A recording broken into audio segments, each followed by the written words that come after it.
ایک بھائی نے سوال یہ کیا ہے کہ انشورنس کا کیا حکم ہے؟ انشورنس کے بارے میں ایک ویڈیو بن چکی ہے۔ انشورنس جوا ہے، سیدھی سیدھی بات، لہذا اس سے بچنا چاہیے۔ آگے بھائی نے یہ کہا ہے کہ اگر بالکل نئی گاڑی ہم نے لی تھی انشورنس پہ اور ڈیمیج ہو گئی، ایکسیڈنٹ ہو گیا، حادثہ ہو گیا، تو کیا اب انشورنس کے وہ پیسے لے سکتے ہیں جو ملیں گے؟ جواب یہ ہے کہ نہیں لے سکتے۔ جوا ہے تو حرام ہے، کسی مجبوری میں آپ نے کرا لیا گاڑی لیتے وقت، لیکن اب آپ گاڑی ڈیمیج ہونے کے بعد جو لینے جا رہے ہیں تو آپ اپنی مرضی سے لینے جا رہے ہیں، تو یہ آپ مجبور نہیں ہیں، نہیں لے سکتے۔ اتنا ہی لے سکتے ہیں جتنا آپ نے پیسہ دیا ہے انشورنس کا، اتنا ہی لے سکتے ہیں، اس سے زیادہ آپ کے لیے لینا جائز نہیں ہے۔ یہ جوا ہے، یہ حرام ہے، آخرت کو سامنے رکھیں اور اس سے بچنے کی پوری کوشش کریں۔ اس کے بعد سوال یہ ہے کہ دکان کی زکوٰۃ کیسے نکالیں، کیا طریقہ ہے؟ دکان میں مال بھرا ہوا رہتا ہے اور پوچھ رہے ہیں کہ مال جو ہے روٹیشن میں رہتا ہے، آتا ہے جاتا ہے، کیسے معلوم ہوگا کس پر 1 سال گزر گئے، کس پر 1 سال نہیں گزرے؟ دیکھیے، ہر چیز پر 1 سال گزرا یا نہیں گزرا یہ دیکھنا نہیں ہے۔ وہ پہلی مرتبہ جب آپ زکوٰۃ دینے والے بنے، صاحب نصاب ہوئے، تو وہاں سے 1 سال دیکھنا ہے۔ اب جب آپ ہر سال زکوٰۃ ادا کر رہے ہیں تو اس بیچ میں جو بھی خریدے، جو بھی بیچے، اس پر 1 سال کا دیکھنا اب نہیں ہے۔ اب آپ کے لیے ایک دم آسان طریقہ یہ ہے، رمضان میں مان لیجئے زکوٰۃ نکال رہے ہیں، جس دن رمضان میں آپ بیٹھے ہیں حساب کرنے کے لیے اپنی زکوٰۃ کا، آپ دیکھیے آپ کی دکان میں مال کتنے کا ہے، بس ختم۔ کتنا آپ نے خریدا، کتنا بیچا وہ چھوڑیے، مال کتنے کا رکھا ہوا ہے دکان میں ایک بار حساب لگا لیجیے، جتنے کا بھی ہو، 4 لاکھ کا، 5 لاکھ کا، اس کی زکوٰۃ نکالنا ہے 2.5%، 2.5۔ اب اس کے علاوہ کچھ نقد پیسے بھی رکھے ہوئے کمائے ہوئے بینک میں، اس کی بھی نکال لیجیے 2.5، یا کچھ سونا چاندی بھی رکھا ہوا ہے، اس کا بھی جو ہے 2.5%، 2.5 جو ہے زکوٰۃ نکالیے۔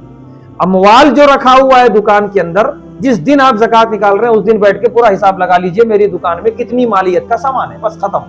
اس کا حساب کر لیجیے، اس کا 2.5 زکوٰۃ نکال دیجیے۔ زیادہ جو ہے اس میں فکر مند ہونے کی یا ٹینشن کی ضرورت نہیں۔ اس کے بعد ایک بھائی نے سوال یہ کیا ہے، کیا دودھ میں پانی ملانا جائز ہے؟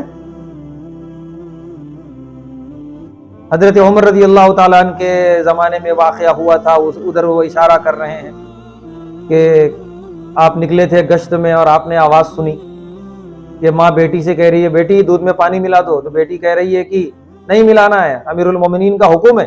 تو ماں نے کہا امیر المومنین کہاں دیکھ رہے ہیں رات میں؟ تو بیٹی نے کہا امیر المومنین نہیں دیکھ رہے ہیں، اللہ دیکھ رہا ہے۔ وہ سچا واقعہ ہے۔ حضرت عمر رضی اللہ تعالیٰ عنہ کو اتنا پسند آیا یہ جواب کہ آپ نے اپنے پوترے کے لیے رشتہ بھیج دیا اس گھر میں، اس لڑکی کا، اس لڑکی کے واسطے اپنے پوترے کا رشتہ۔ بہت بڑی بات ہے، کہاں دودھ والے کا گھر اور کہاں امیر المومنین کا گھرانہ، صرف اس کی ایمانداری کی وجہ سے انہوں نے یہ فیصلہ کیا۔ بہرحال سوال یہ ہے کہ کیا پھر دودھ میں پانی ملانا جائز ہے؟ دیکھیے، آپ دودھ میں پانی ملاتے ہیں اور آپ نے صاف طور پہ بتا دیا ہے لوگوں کو، اس حساب سے آپ پیسے لے رہے ہیں گراہک سے، اور گراہک کو معلوم بھی ہے، خریدار کو معلوم بھی ہے کہ یہاں پانی ملا ہوا دودھ ملتا ہے، تو پھر آپ کا ملانا جائز ہے، کیونکہ آپ سب کو معلوم ہے آپ دھوکہ نہیں دے رہے ہیں، اور اس حساب سے آپ پیسے بھی لے رہے ہیں، کم پیسے۔ لیکن اگر آپ پانی ملا کر یہ کہہ رہے ہیں بالکل خالص دودھ ہے، پانی ملا ہوا نہیں ہے، تو اب یہ جھوٹ ہے، اب یہ دھوکہ ہے، اور یہ کمانے کا طریقہ ناجائز ہے۔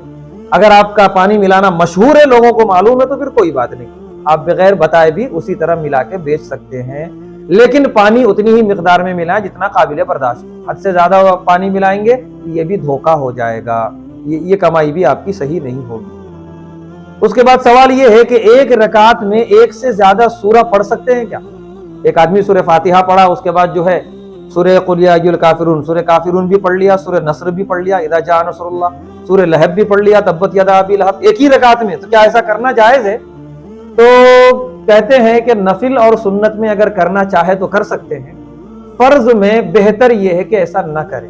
اگر کر لیا فرض میں بھی تو نماز ہو جائے گی، نماز میں کوئی خرابی نہیں آئے گی، لیکن یہ پسندیدہ نہیں ہے۔ فرض کو اسی مقام پر رکھے جس مقام پہ اللہ کے نبی صلی اللہ علیہ وسلم نے رکھا تھا، اور آپ سورہ فاتحہ کے بعد ایک ہی سورہ پڑھتے تھے فرائض میں، تو اسی لیے فرائض میں ایک ہی سورہ پڑھنے کی کوشش کریں، باقی نوافل میں اور سنت میں ایک سے زیادہ سورتیں پڑھنے کی گنجائش ہے۔ اس کے بعد سوال یہ ہے کہ کافر اور مشرک میں فرق کیا ہے؟ دیکھیے، لغت کا جو ترجمہ ہے اس کے اعتبار سے فرق ہے، باقی قرآن اور حدیث میں جو لفظ آیا ہے کافر اور مشرک، اس اعتبار سے کوئی فرق نہیں ہے۔ لغت میں کافر کہتے ہیں انکار کرنے والے کو، یعنی جو اللہ کا انکار کر دے، سرے سے مانتا ہی نہ ہو اللہ کو، اسے کہتے ہیں کافر۔ مشرک کہتے ہیں شریک کرنے والا، اللہ کو مانتا ہے لیکن اللہ کے ساتھ اور کو بھی شریک کرتا ہے خدائی میں، اسے مشرک کہتے ہیں۔ تو مشرک اللہ کو مان کر دوسروں کی عبادت کرتا ہے، اور کافر سرے سے اللہ کو مانتا ہی نہیں۔ یہ ترجمے کے اعتبار سے فرق ہے، لغت کے اعتبار سے۔ باقی اصطلاح میں قرآن اور حدیث میں جو لفظ آیا ہے کافر اور مشرک، یہ سب ایک ہی معنی میں ہے کہ جو اللہ کو نہ مانتے ہوں، اللہ کا انکار کرتے ہوں۔ جزاک اللہ خیر۔